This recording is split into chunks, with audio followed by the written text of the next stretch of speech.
Bismillahirrahmanirrahim. Assalamualaikum warahmatullahi wabarakatuh.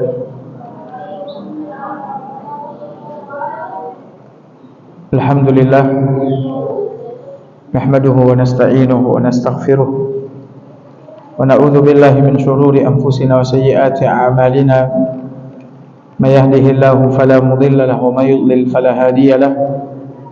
Asyhadu an la ilaha illallah wahdahu la syarika lahu wa asyhadu anna Muhammadan abduhu wa rasuluhu, amma ba'd.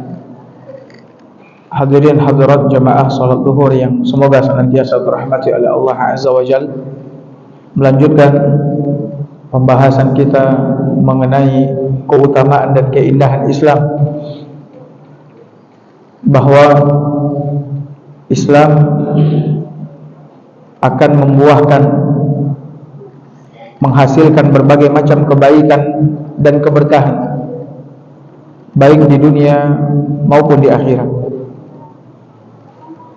Orang yang beragama Islam, dia akan memperoleh kebaikan, bahkan kebaikan yang melimpah, baik di dunia maupun di akhirat. Dan ini hanya untuk orang yang beriman, hanya untuk orang Islam. Nabi SAW bersabda dalam hadisnya yang mulia, kata Nabi, innallaha la yazlimu mu'minan hasanatan. Sesungguhnya Allah Subhanahu wa ta'ala tidak akan menzalimi seorang mukmin dengan satu kebaikan yang dia kerjakan. Allah tidak akan menzalimi mereka. Kebaikan yang mereka kerjakan akan Allah berikan ganjarannya di dunia dan di akhirat. Bukan di akhirat saja, di dunia juga Allah akan berikan ganjaran. Atau bukan di dunia saja, tapi di akhirat Allah juga akan memberikan ganjaran, dunia dan akhirat.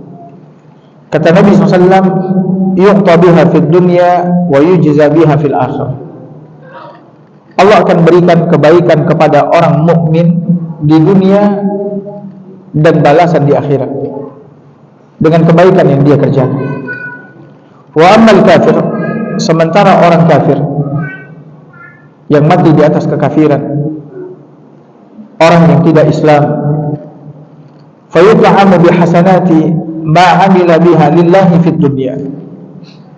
Allah Subhanahu wa ta'ala akan memberikan balasan kebaikan yang mereka kerjakan karena Allah di dunia. Hatta idza afdha ila al-akhirati lam yakun lahu hasanatan yujza biha. Hingga orang kafir ini ketika dia berada di akhirat, ya, Allah Subhanahu wa ta'ala tidak lagi memberikan ganjaran balasan kepadanya. Kenapa? Karena Allah membalasi kebaikan orang kafir yang dia kerjakan di dunia, Allah berikan di dunia saja. Sementara di akhirat dia tidak mendapatkan kebaikan apapun dari Allah Subhanahu wa ta'ala. Dan ini adalah keutamaan Islam. Kebaikan Islam akan didapat oleh orang yang memeluk Islam, baik di dunia maupun nanti di akhirat. Kemudian di antara keutamaan Islam berikutnya adalah satu amal saleh yang sedikit dapat menjadi amal saleh yang banyak, amal saleh yang besar dengan sebab Islam. Dengan sebab Islam yang benar, seorang yang mengerjakan amal saleh yang sedikit dapat menjadi besar, dapat menjadi banyak. Ya, dan Islam yang benar itu yang mana? Islam yang berserah diri kepada Allah Azza wa Jalla dengan tauhid, yang tunduk dan patuh kepada Allah Azza wa Jalla dengan melakukan ketaatan dan berlepas diri dari kesyirikan. Orang yang seperti ini ketika dia mengerjakan amal saleh yang sedikit menjadi banyak di sisi Allah Subhanahu wa ta'ala. Allah Subhanahu wa ta'ala akan memberikan ganjaran yang melimpah, balasan yang besar kepadanya oleh sebab Islamnya dia. Amal solehnya yang sedikit, amal solehnya yang kecil menjadi besar. Lagi-lagi ini juga menunjukkan apa? Keutamaan Islam. Nabi SAW bersabda dari hadisnya Al-Bara bin Azib radhiyallahu anhu, dia berkata, "Ata Nabi sallallahu alaihi wasallam rajulun muqanna'un bil hadid." Pernah datang kepada Nabi SAW seorang laki-laki yang memakai baju besi. Seorang laki-laki yang memakai baju besi. Maksudnya baju perang. Lalu dia berkata kepada Nabi SAW, "Uqatilu aw muslim?" Ya Rasulullah, wahai Rasulullah, apakah aku harus berperang atau aku harus masuk Islam terlebih dahulu? Laki ini menanyakan kepada Nabi SAW, apa yang harus dia lakukan? Dia berperang atau dia masuk Islam terlebih dahulu? Maka Nabi SAW berkata kepadanya, "Aslim thumma qatil." Masuklah kau ke dalam Islam terlebih dahulu, kemudian baru berperang. Artinya apa? Laki yang datang ini adalah laki yang kafir, musyrik. Lalu dia ingin mengikuti Nabi SAW. Dia ingin beriman dengan Nabi SAW. Sehingga dia datang kepada Nabi, "Saya berperang atau saya masuk Islam ya Rasulullah?" Maka Nabi menunjukkannya agar dia masuk terlebih dahulu ke dalam apa? Islam, kemudian baru berperang. Kenapa? Karena Islam itu adalah kunci dan syarat mendasar amal kita diterima atau ditolak oleh Allah Azza wa Jalla. Allah hanya akan menerima amalan yang dilakukan oleh seorang muslim untuk dia berikan ganjaran nanti di akhir. Maka Nabi mengatakan kepadanya, "Aslim tsumma qatil." Masuklah kepada Islam kemudian berperang. Fa aslama tsumma qatala fa qutil. Maka laki tadi pun masuk ke dalam Islam dengan mengucapkan 2 kalimat syahadat. Lalu dia berperang hingga dia pun terbunuh, hingga dia pun syahid. Faqala Rasulullah SAW, lihat ucapan Nabi SAW yang ini menunjukkan keutamaan Islam. Ketika seorang masuk Islam lalu dia mengerjakan amal soleh yang sedikit, namun oleh sebab Islamnya amal soleh yang sedikit menjadi atau membuahkan hasil yang sangat banyak. Kata Nabi SAW, "Amila qalilan wa ujira katsiran." Lelaki yang ini, yang mati ini, dia beramal sedikit. Amalannya cuma baru jihad. Sementara di sana ada orang yang amalnya udah sholat, udah puasa, udah zikir, udah ngaji, udah memerdekakan budak, udah sedekah dan lain sebagainya. Ya. Sementara orang ini, kata Nabi SAW, "Amila qalilan wa ujira katsiran." Dia beramal sedikit, yaitu jihad, namun dia diberikan balasan yang banyak oleh Allah Subhanahu wa taala. Kemudian di antara keutamaan Islam berikutnya juga adalah bahwa Islam membuahkan cahaya bagi penganutnya di dunia dan di akhirat. Artinya apa? Orang-orang Islam akan diberikan cahaya oleh Allah Azza wa Jalla, ya, di wajahnya di dunia dan di akhirat. Tentu Islam yang seperti apa yang akan mendapatkan cahaya dari Allah Azza wa Jalla? Islam yang benar. Dan tidak akan benar Islam seseorang kecuali dengan cara belajar, menuntut ilmu agama. Maka oleh karena itu, agar Islam kita benar, sehingga dengan keislaman yang benar Allah memberikan cahaya kepada kita baik di dunia maupun di akhirat, maka hendaklah kita belajar menuntut ilmu agama. Orang-orang Islam akan diberikan cahaya oleh Allah baik di dunia maupun di akhirat. Cahaya tersebut bisa cahaya di wajahnya, bisa cahaya yang akan menerangi jalannya di dunia, sehingga dia selamat dari segala macam fitnah, dari segala macam keburukan. Dan cahaya di akhirat yang akan menerangi jalannya menuju surga Allah Azza wa Jalla. Dalilnya mana? Firman Allah Subhanahu wa taala dalam surah Az-Zumar ayat 22.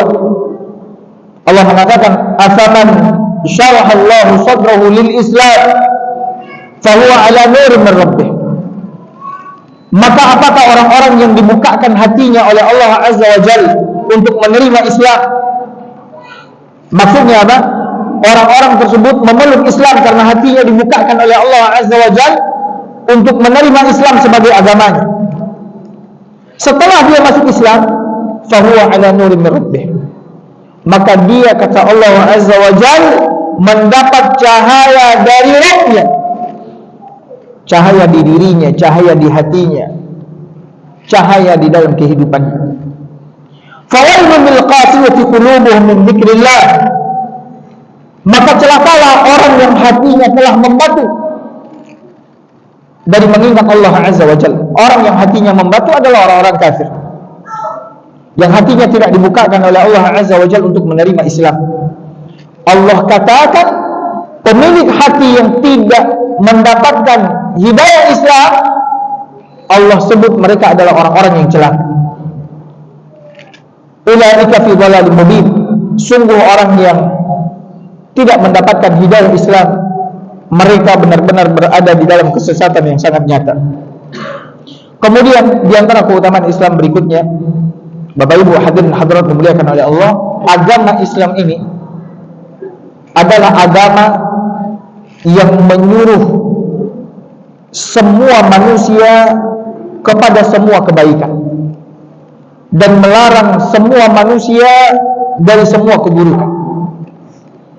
Satu-satunya agama yang menyerukan kepada manusia ini, ya, untuk melakukan kebaikan, baik yang kecil sampai kepada kebaikan yang besar, adalah Islam. Dan satu-satunya agama yang melarang dan mencegah kita dari keburukan, mulai dari keburukan yang paling kecil sampai keburukan yang paling besar, kecuali Islam. Hanya agama Islam yang menyeru manusia kepada kebaikan seluruhnya, kebaikan untuk dunianya dan kebaikan untuk akhiratnya.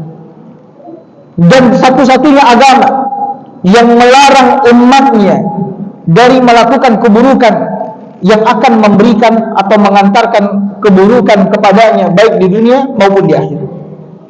Dan ini dari mana kita tahu bahwasanya Islam menyeru kita, mengajak kita kepada kebaikan dan mencegah kita dari keburukan? Dari belajar. Lihat, Islam memerintahkan kita untuk beribadah kepada Allah Azza wa Jalla, dan ini adalah kebaikan yang paling besar. Beribadah kepada yang menciptakan kita, yang menjaga kita, yang memelihara kita, yang memberikan rezeki kepada kita. Ya, ini adalah kebaikan yang besar. Tidak ada kebaikan yang lebih besar daripada kebaikan ini. Mengajak manusia, ya, untuk menyembah Allah Azza wa Jalla, mengeluarkan manusia dari menyembah makhluk kepada menyembah Allah yang Maha Menciptakan. Kemudian Islam memerintahkan kita untuk berbuat baik kepada sesama. Islam mengajarkan akhlak, etika, budi pekerti kepada umatnya. Islam melarang kita dari semua keburukan, keburukan untuk agama kita, keburukan untuk kehidupan kita, baik di dunia maupun di akhir. Makanya oleh karena itu, sungguh beruntung orang-orang yang telah mendapatkan hidayah Islam. Andaikan dia menyadarinya dan mengetahuinya dan mau mempelajari Islam, Islam ini akan menuntunnya kepada kebaikan seluruhnya, dan Islam ini akan melarangnya, mencegahnya dari keburukan seluruhnya. Makanya oleh karena itu, Bapak Ibu sekalian, saya tidak bosan-bosan untuk menyampaikan kepada kita semua akan besarnya nikmat yang Allah berikan kepada kita, yaitu nikmat Islam. Maka jaga nikmat tersebut, syukuri nikmat tersebut. Dengan bagaimana? Dengan mempelajari Islam itu sendiri. Ya, dengan mempelajari Islam itu sendiri, dengan itu kita bisa menjaga nikmat ini sampai kapan? Sampai kita mati.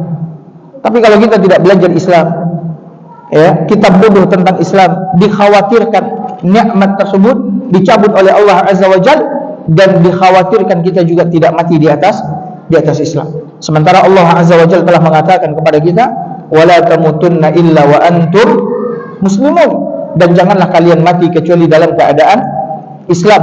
Hanya orang yang istiqamah di atas Islam yang akan mati di atas Islam. Semoga Allah Azza wa Jalla mematikan kita semua di atas Islam, dan semoga kita bertemu dengan Allah Subhanahu wa taala dalam keadaan Islam. Cukup sampai di sini. Barakallahu fikum. Wassallallahu ala nabiyyina Muhammad wa ala alihi wa sahbihi wa sallam. Assalamualaikum warahmatullahi wabarakatuh.